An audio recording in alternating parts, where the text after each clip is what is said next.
Hey, what's going on, everybody? I'm Wes Moore. Glad you're with us tonight. It's going to be a fun night. It's been a busy day in the portal. Just hit me. Today is Wednesday, and I got Transfer Tuesday up there. That's how crazy the portal has been.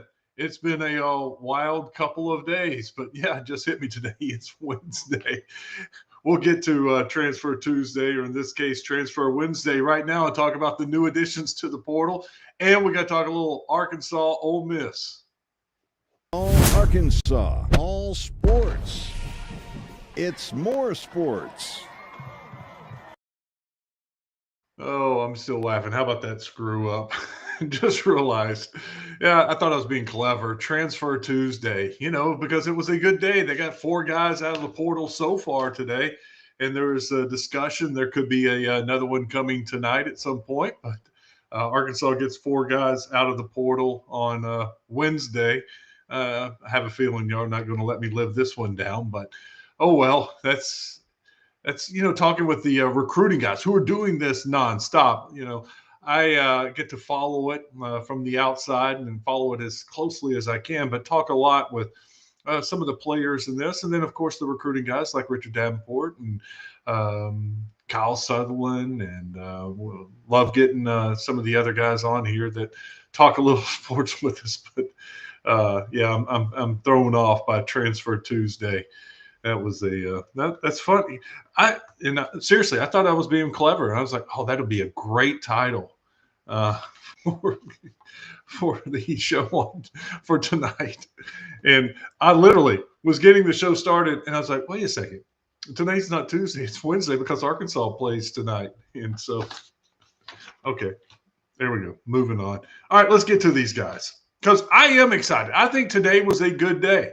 You started off with Jamonte Waller, and Kyle Sutherland was with us last night, and he said he thought maybe be the first guy that commits out of the portal, and it took a little bit longer. But Jamonte Waller out of Auburn, highly recruited guy, a four-star guy, suffered a foot injury his freshman year and really just hasn't been right. Didn't get on the field last year either, so he's a redshirt freshman, still has 3 years to play, good size, but I think he was committed to Florida, flipped late to Auburn, but had offers from Alabama, Penn State, LSU, a really good offer list out of high school.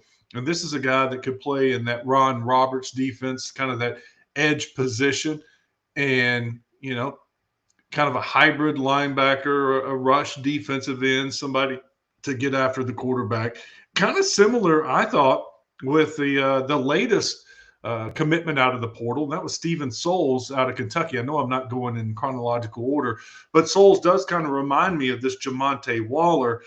Souls comes out of Kentucky, played at Kentucky. He was also, let's see here, wrote several notes down on him. Oh, here's the thing that I like the best. His nickname that they gave him at Kentucky, and if you'll go on his Twitter feed, you'll see he uses the hashtag Sack'em Souls. So I don't know if that's his nickname or he goes by Steven Sack'em Souls, but I like it. I mean, get after the quarterback. I did a little digging on Steven because I liked his numbers, 6'2", 235, played 11 games last season, had 11 tackles, 3.5 sacks. And that tied for the most for Kentucky, the 3.5 sacks.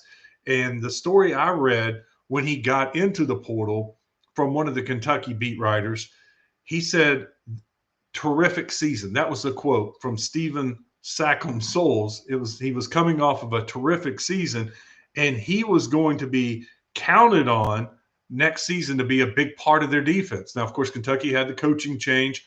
You saw a lot of their players jump into the portal, and Steven Souls was one of them.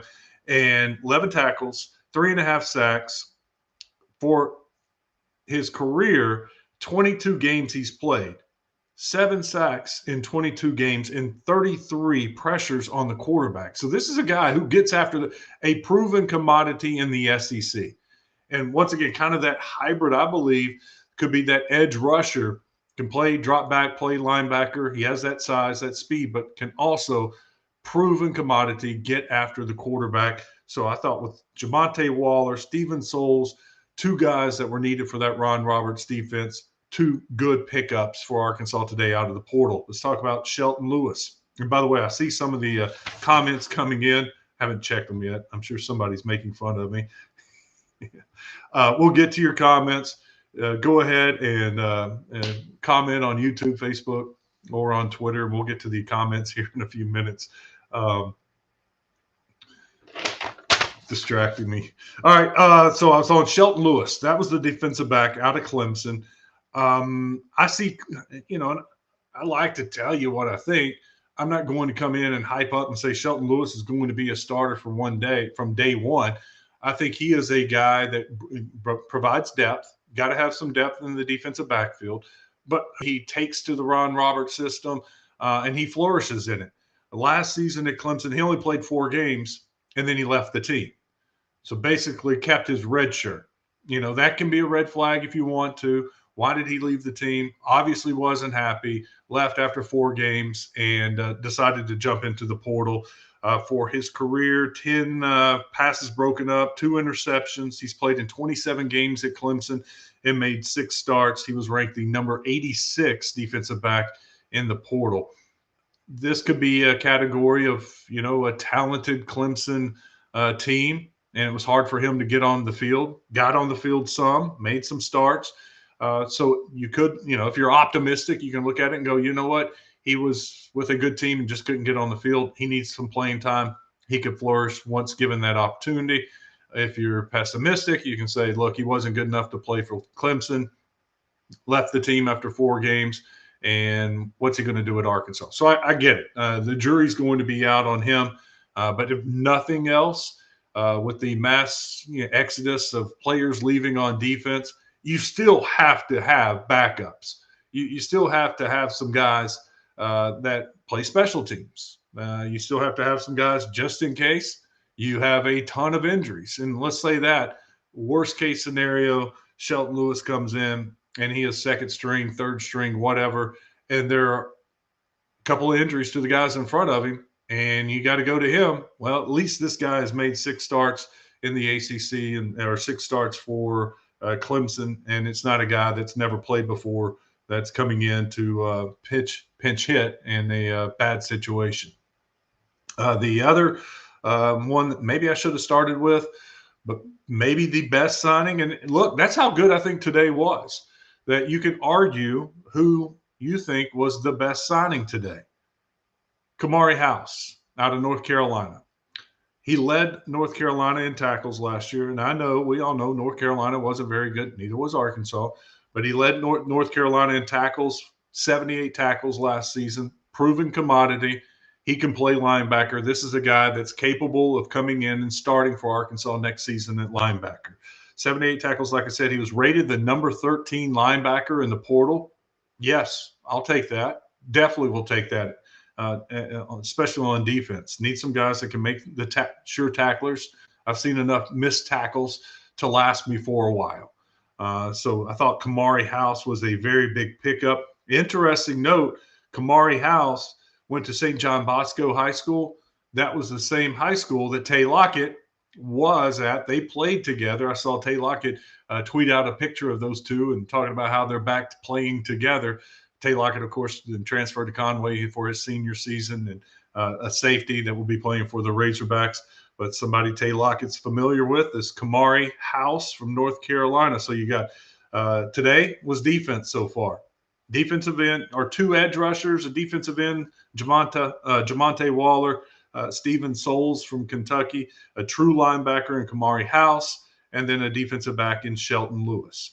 And you look at the last 7 signees for Arkansas, all on the defensive side of the ball. Last night we talked about Carlin Jones, the defensive tackle from USC, Hunter Osborne, the defensive lineman from Virginia, who started at Oklahoma, and Jaheim Johnson, the cornerback from Tulane, who was rated by one of these services as the 6th best cornerback in the transfer portal. I think Jaheim is one of those guys that can come in and start right away for Arkansas. So we know, as bad as the defense was last year, they had to focus on defense. And that's where the defense, that's where it's kind of transitioned to over the last 24 hours. 7 defensive players signing with Arkansas. When you had in the beginning, there was some special teams guys, kicker, 2 kickers, long snapper. You did have the safety that I like a lot, Christian Hawkins from Cincinnati, who started for them, played the second most snaps for Cincinnati last season on defense and only gave up 1 touchdown all year long. But you had the wide receiver from Memphis. You had the backup quarterback from Memphis, Sutton Smith, the running back from Memphis, and Jasper Parker, the running back from Michigan. So when you look at this, you see, and then we shouldn't forget about Sandell Bascom, who we had on the show earlier this week, out of junior college, a defensive lineman. So that is 1, 2, 3 true defensive linemen that they've signed out of the portal, a couple of edge rushers that can be that hybrid spot, 1 linebacker, got a wide receiver, a couple running backs. And Jaquavian Smith, forgot about him, another linebacker. So that's 2 true linebackers out of the portal that they've received. Let me see. Let's count out defense. 1, 2, 3, 4, 5, 6, 7, 8, 9, 10. 10 defensive players they've signed out of the portal. Look, they're just getting started. They're up to 18, I believe it is now, that they've signed out of the portal, and 19 if you count Sandell Bascom, junior college guy. I don't really count that as a portal guy. I know some do, but that's pretty even. Kind of follows how we thought. You'd get some Memphis guys out of the portal that are on the offensive side, following Cramsey, Silverfield. They know the offense. They know them well. They've picked who they think can play in the SEC. And then on the defensive side of the ball, the focus has really been Power 4. In the very beginning, I think it was on Monday, people were complaining. Some of y'all were complaining. It looks like a bunch of group of 5 guys. Well, now all of a sudden, you got the safety, Harrison from Cincinnati. You've got Michigan, USC, Virginia, Auburn, Clemson, North Carolina, Kentucky. You're getting some Power 4 players, and some of them actually, contributed on the Power 4 team. You got some that were trying to get on the field and wasn't able to play a lot in the Power 4. Now they'll have the opportunity to get on the field and play for Arkansas. But you look at what's come so far, not only today, but the last couple of days, it's been defense, defense, defense. And I think that is a great sign. I thought today was a really good day in the portal. And then you throw on top of it the news. If you haven't heard yet, Arkansas tweeted out good news. Charlie Collins, defensive end out of Little Rock, who had entered the portal, has decided to stay. And I think that's good. Charlie has all kinds of potential, very highly recruited, and chose Arkansas, obviously, and seen flashes, I would say, out of Charlie. But he's one of those younger guy, kind of like maybe a Quincy Rhodes. Light starts to come on as a junior and really can contribute more as he gets a little older and more experienced. So I was happy to see Charlie Collins come back. And Jordan Platt, tight end. I thought that, if you notice, they haven't signed a tight end out of the portal yet. Jordan Platt saying today that he would be back at Arkansas is very big. I liked Platt last year. I thought Platt and Rohan Jones were underutilized. They should have gotten the ball more, especially Jones. When you average that many yards per catch, there's some talent there. He had speed for a tight end. And I think we're going to look back at Rohan Jones and have something similar, a feeling of Isaac TeSlaa, that this guy should have been getting more balls at the University of Arkansas. I said it 2 years ago for TeSlaa. I was like, why is this guy not getting as many catches or as many balls thrown his way as Andrew Armstrong? This guy has something different. And sure enough, the Lions saw that, drafted him, and you saw a very productive rookie season for Isaac TeSlaa. I think you're going to see the same thing out of Rohan Jones. He's going to go to the NFL and have a successful career. We're going to go, wow, Arkansas missed the boat on that one. He should have been a bigger focus point for the offseason or for the offense. Now in this offseason, you do have Jordan Platt coming back, and I think that's big. What are they missing? The one thing that really sticks out to me like a sore thumb is tackles. We had the hope on the one tackle from LSU that didn't come to Arkansas. Now, what's the backup plan? I know they had a couple of tackles come in over the last 24, 48 hours. One of them, I believe, is there right now. We have not received a commitment. That's the Oregon State tackle. I think he visited Louisville and then maybe had some more visits. But I know Arkansas was trying to encourage him to go ahead and sign now. He is high on their board. And they also a tackle. And I think this is a great story. I was kind of alerted to it yesterday. But the tackle from Washita Baptist was entering the portal and already was getting an offer from an SEC school and was wanting to get Arkansas interested. And they got in touch with the Arkansas coaches. Arkansas pulled the trigger right away, and he is visiting Arkansas right now, Roberson, and he's out of Warren. Good-looking athlete, taller, 6'6", about 300, athletic-looking tackle, but wasn't Division I caliber coming out of high school. Went to Washita Baptist, redshirted, played last year as a redshirt freshman and made second team all conference. And so this is a guy that could come in and maybe not be a starter next year, but could be a guy you see develop. And one of those guys that maybe developed a little late, needed another year or two after high school, got some experience, and you can see him blossom. I think this could be a nice find for Arkansas. And look, I'm all about getting Warren players. So you sign them up. Sign up as many Warren Lumberjacks as you can. Bring them on campus. And you know what? Create a pipeline, because there are more coming. And the more Warren guys you got there, the odds are you're going to get some more Warren players in the future. But I know that's another one that they have on campus right now. So that right now is what I'm looking for. Obviously more defensive players, more defensive line, stack them up, get as many as you can, rotate those guys in and out, keep them fresh. Don't get caught like you did last year when you had a game where you had defensive linemen playing 70-something snaps, because come fourth quarter, they're not going to be any good. They're going to be worn out, zapped, nothing left. And you saw that. I mean, think about how many fourth quarter, well, we know the story. I'm not telling you anything, but fourth quarter collapses Arkansas had. And part of it was on the offense, but part of it was on the defense too. And I think for the most part, these guys were worn out because they had zero depth on the defensive line. And this year, focusing on the portal, get more defensive linemen, don't get caught in that position ever again where you don't have enough defensive tackles to play. I remember one game I looked out there, and I was like, look at the roster. Who is this guy? Yeah, guys playing who hadn't played and honestly didn't have any business playing because they were undersized defensive linemen, but Arkansas had no other choice because they didn't have any backups, and they had to go to these guys late in the season. So that is one of the things that I know Arkansas should focus on some more, is getting more defensive linemen. I think they're set. I like the running back room a lot. I mean, how can you not? With Braylon Russell, Sutton Smith, Jasper Parker, the two young guys, Cam Settles, and then the running back that they signed this year. I think the running back room is set. Obviously, they're going to add another quarterback. I saw where they got the Illinois backup quarterback coming in for a visit. Look, you got to have bodies. And if nothing else, he could be a backup for KJ, AJ, and give you a practice arm. You got to have an emergency guy. Because we have all seen schools, teams lose two quarterbacks, and you got to go to your third string quarterback. So you got to have a capable body back there. They offered the Tyler Junior College quarterback yesterday. He was first team all junior college. I think that would be a good addition if they can sign him. So a couple more quarterbacks they need to sign. A couple tackles, obviously got to sign. I would still like that dude at wide receiver.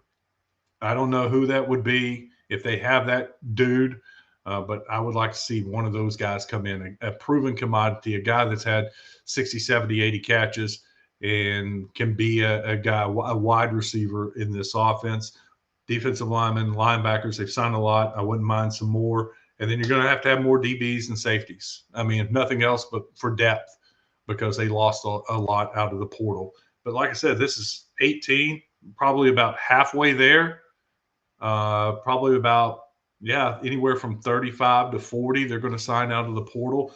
And we had Chris Turnage on the Buzz today on Out of Bounds. He made a really good point. This first week, this is kind of your main targets. This is where you're going to be spending most of your money. Now, there's always an outlier out there, somebody who you get in late There are those. There are some guys in the portal who are wanting to take multiple visits. The problem is these schools aren't waiting around. They're filling these positions, which means they're spending their money. There could be an outlier out there, somebody who gets to Arkansas a little late that they really find attractive and save some of that money for. But chances of that are obviously pretty small because Arkansas's, I mean, look at it. They're doing a pretty good job of showing that they've got some resources and spending some money. Next week is about filling the roster, kind of the back end of the roster, Turner said, the depth. Guys that will come in, maybe, you know what, maybe what, you find a diamond in the rough and you thought this guy was going to be a third team cornerback, someone who plays special teams, but he comes in there and you're like, wow, he's a lot better than we thought, and he ends up being a player for you. But for the most part, next week's going to be all about filling out the back end of the roster because you're going to have to still, whether the SEC decides to go to 95 scholarships, 105, whatever the number is, you don't want to go into the season with only 80, with attrition, depth, or attrition with injuries. Somebody leaves the team, whatever the case may be, you don't want to be caught shorthanded. So that's where next week will be a lot about depth also. All right, let's go to some of the comments right now. I see I'm starting to back up a little bit, take some of your questions. That is pretty much the news of the day besides Arkansas Ole Miss. And we'll hit that in a few minutes. First comment came, first mistake, right? Yeah. No, my first mistake today. And if you're just joining us, the title of the show, Transfer Tuesday, it literally, it did not hit me until I was starting the show that today was Wednesday. I was trying to be clever, come up with a good title for the show. And I was like, yeah, today, Tuesday, Transfer Tuesday, perfect name. It would have been perfect yesterday. Let's see here. Good transfers today. I agree. I think today was a good day. Is it just me, or is there a lack of P4 production other than the UNC linebacker? That's what concerns me. No, I would say Christian Hawkins, one of their very first signings out of Cincinnati, the safety, that is power 4, and he was a starter for them. I think he's a starter for Arkansas from day one.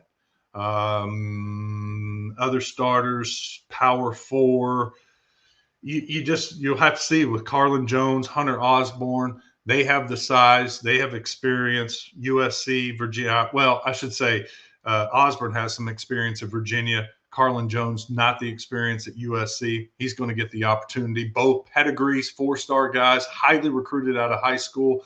Look, if Arkansas would have signed either one of those guys out of high school, we'd have been doing flips. We'd have been so excited about getting a 4-star defensive lineman like that with that kind of size. So those are guys that are going to have a chance to come in. Jaheim Johnson, I know Tulane is not power 4, but I like him. I think look, the recruiting gurus liked him. He was one of the top 10, 6th best cornerback in the portal. I think he is a starter for day one for Arkansas when they go to spring camp or spring ball. I think Jaheim Johnson's one of your starting cornerbacks. Waller, Auburn, dealing with foot injuries. If he's healthy, hopefully he's healthy now, that's a guy you can see playing a lot for you. Stephen Souls out of Kentucky. I mean, he was their leading tackler. That's a big get. He's going to play for Arkansas. And Kamari House. Kamari House out of North Carolina, their starting linebacker, led the team in tackles. Yeah, Souls led the team in sacks, or co-leader in sacks. I think both of those are players for Arkansas.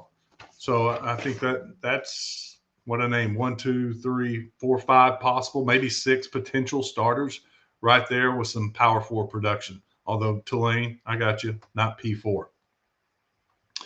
Wayne says, hey, Wes, lots of good athletes in Hamburg. How do we get the word out? Look, that's going to be a part of the new staff. They've got to be all over the place, not just Little Rock, Northwest Arkansas.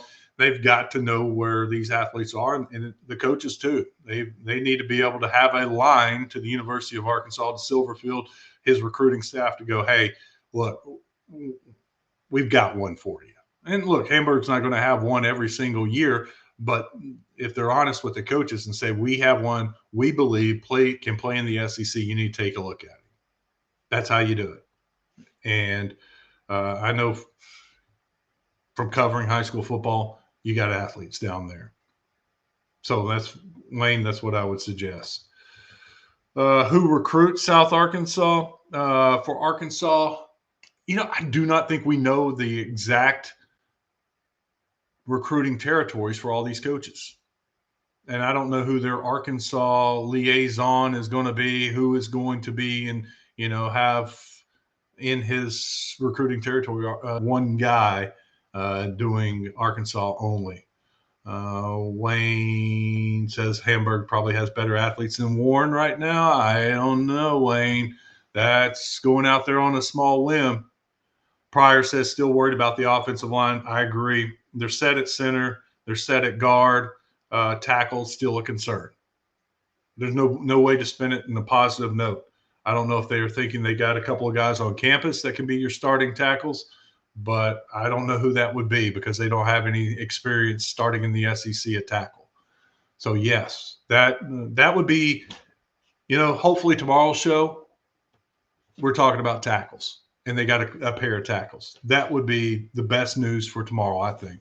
That's the one big position group that they're missing right now. Next comment comes from Lance. What's up, Lance? Still believe we need a quarterback from the portal. We're so weak at the most position on the field. I think they're weak because of depth. I do not think KJ Jackson is weak, and I do not think I like what AJ Hill brings, the potential from him. And then I like the fact he knows the offense because he's already been under this offense for a year. So I think that's a good starting point. I'm a KJ Jackson fan. I think he is a starting quarterback in the SEC. Could be dead wrong, but I think this guy, look, Bobby Petrino was ready to roll into next season with KJ as his quarterback. And I trust Bobby Petrino. And if he felt that strong about KJ Jackson and they weren't going to go into a portal and find another starting quarterback, if that was his guy, that's my guy. I'm ready to roll with KJ. I like his arm. There were times when he came in last year, whether it was in mop-up duty or when he was forced to play, he had more zip on the ball than what we saw out of Taylor Green. And I'll go back to the last game of the year against Missouri. Those first couple of drives, I thought he was rolling. And I think they made a mistake by putting Taylor Green in the game at that point. I would have left KJ in. Yes, I would have found a time to get Taylor Green in his last game, but it wouldn't have been at that situation when KJ seemed to be rolling. And I just liked his decision-making. He seemed to be a little quicker with his decision-making. The ball comes out with more zip. I liked what I saw out of him in limited time. Lance has some more comments. We'll keep his going. I agree with the defense, but if we only give up 21 points a game and only can put up 14 points, I think this Memphis offense is proven. I know it's at a different level, but this offense has always put up points. I fully believe they're going to put up points next season. They're going to, got to find some tackles. You can't play. This isn't 8-man football where you got a guard and two guards in the center. They got to go find some tackles. But if they can find a couple of tackles, I think and they're good tackles, I think the offense is going to be good, and they're going to put up points. That, to me, I'm not worried about this new staff offensively. I think they're going to do a good job on offense. Ron Roberts, defense, I want to see it. I want to see how he creates that confusion for opposing quarterbacks, but that's always been my number one thing. Whatever you do, I want pressure on the quarterback because a quarterback that just sits in the pocket and feels comfortable in college can make that throw. But when you put a little bit of pressure on the quarterback, they make mistakes. And we hadn't seen nearly enough pressure on quarterbacks at Arkansas in a while. Lance has another comment. From what I see, our quarterback room is probably the weakest in the SEC. I take your word for that one because I haven't seen – I don't know what the rest of the SEC have. Well, LSU. LSU doesn't even have a quarterback right now. Their backup quarterback just hit the portal and signed with somebody today, one of the Florida schools. No, there are other schools that are looking for a quarterback. The one thing, if KJ had a little more experience, I go back to Missouri. I wish he would have played 80%, 90% of the Missouri game. And if he continued to, like he started, I think everybody would feel a lot better about KJ and feel like that's the number one guy. He's the guy, and he's going to do good in the SEC.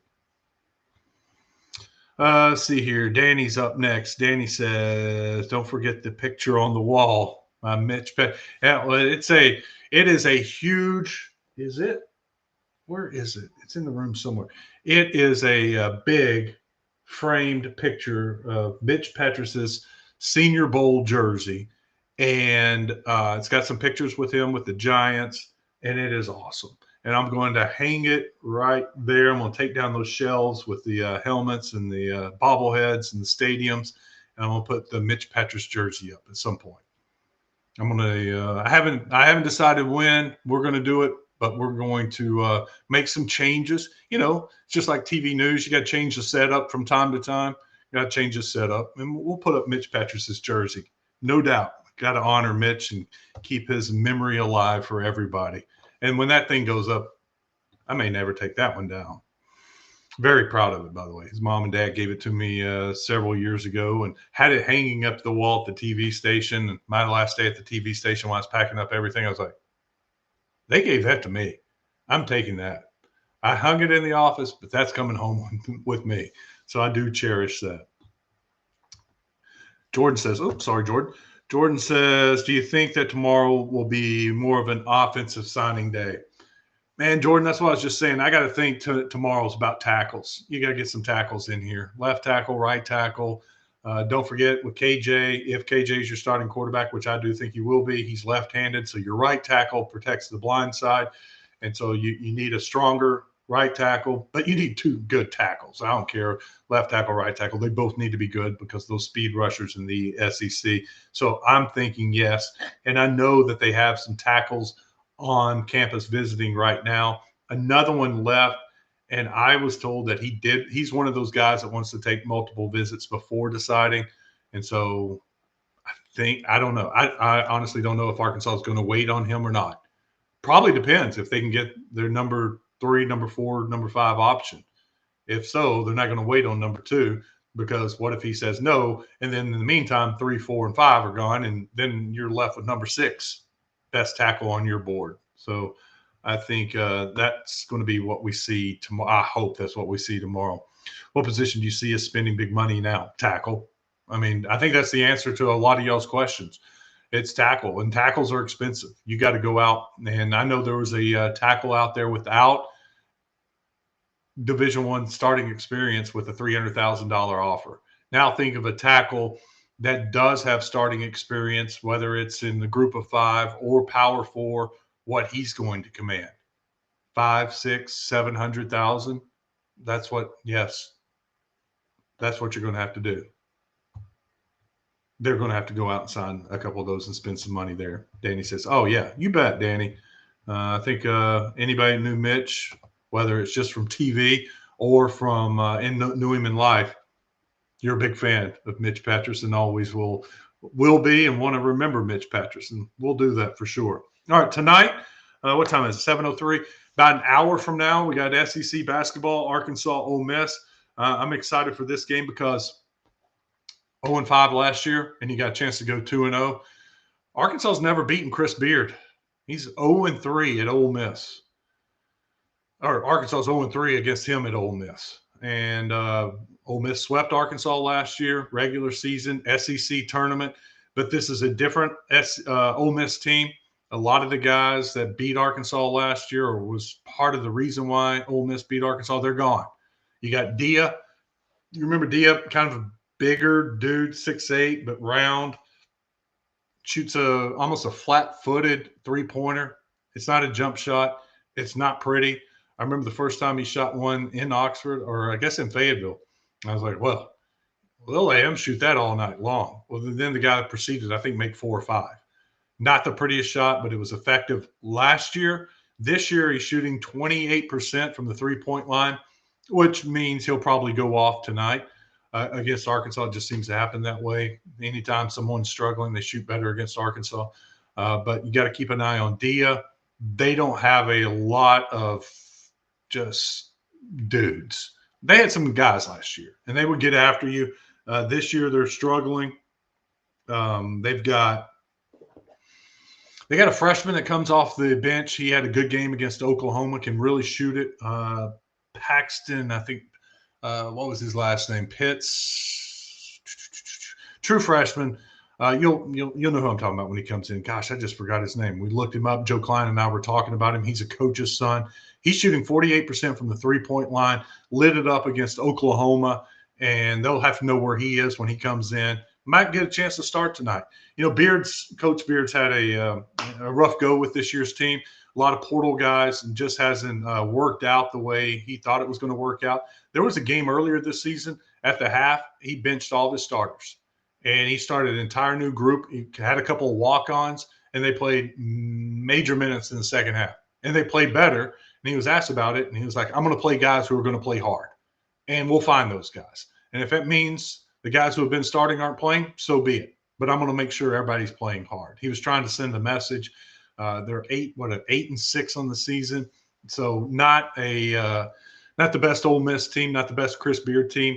This is a game they should be able to go into Oxford and win this game. Arkansas is favored by 4.5 on Bet Saracen for a reason. And it's a road game. It's tough to win in the SEC on the road. But think of this: school's not back in Oxford. You're going to have some of the crowd, some of the big money donors that are sitting down by the floor gone, because Ole Miss plays football tomorrow night. So a lot of these people are already traveling. It's not going to be a packed pavilion tonight.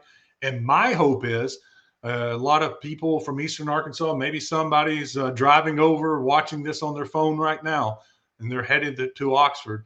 I hope there's a lot of Razorback fans. Usually there's 500, 600, 700 fans from Arkansas at the Ole Miss game fighting to try to get a ticket. You don't have to fight tonight. And hopefully a bunch of people from Eastern Arkansas, Razorback fans from that Tennessee, Mississippi area go down to Oxford, and maybe even Central Arkansas. Take advantage of that 3-hour drive to Oxford and go watch the Razorbacks play on the road. And it's a good crowd, and that kind of gets the environment a little bit better. I'm expecting it to be kind of quiet tonight. I don't think it's going to be the 8,000, 7,000, probably about 5,000 tonight. Hopefully about 1,000 Razorback fans, and they make a lot of noise, and Arkansas can go on the road. You got 3 of your next 4 games on the road for Arkansas. You come back home, you go back on the road and play Auburn on Saturday. By the way, I watched Auburn last night against A&M. Not a typical Auburn team. This is a gettable game, and I know you got to go down to Auburn in the jungle on Saturday. It is a gettable game for Arkansas Saturday. Then you come back home and you get, South Carolina, and then you're back out on the road again next Saturday. So this is 3 out of 4 on the road.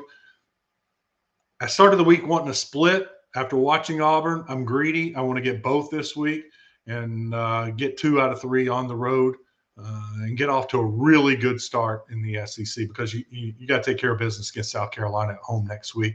South Carolina did beat last night. I was watching it for a little bit of the time, and I was going to check the scores too. But South Carolina got a victory, but they're not what they've been in the past. Scores right now: Missouri, Kentucky. Missouri's up on Kentucky at the half, 33-32. Oklahoma, Mississippi State tied at 27 at the half. Last night, it was LSU. Yeah, South Carolina got off to the amazing start against LSU. One of their big guys, who's not even a three-point shooter, started the game 4 for 4 from the three-point line. And I think South Carolina jumped out to a 25-5 lead on LSU, had a big lead, 25-point lead at the half, almost blew it, but they held on at the PMAC to beat LSU. But South Carolina, not a great team. Arkansas should beat them next week at home.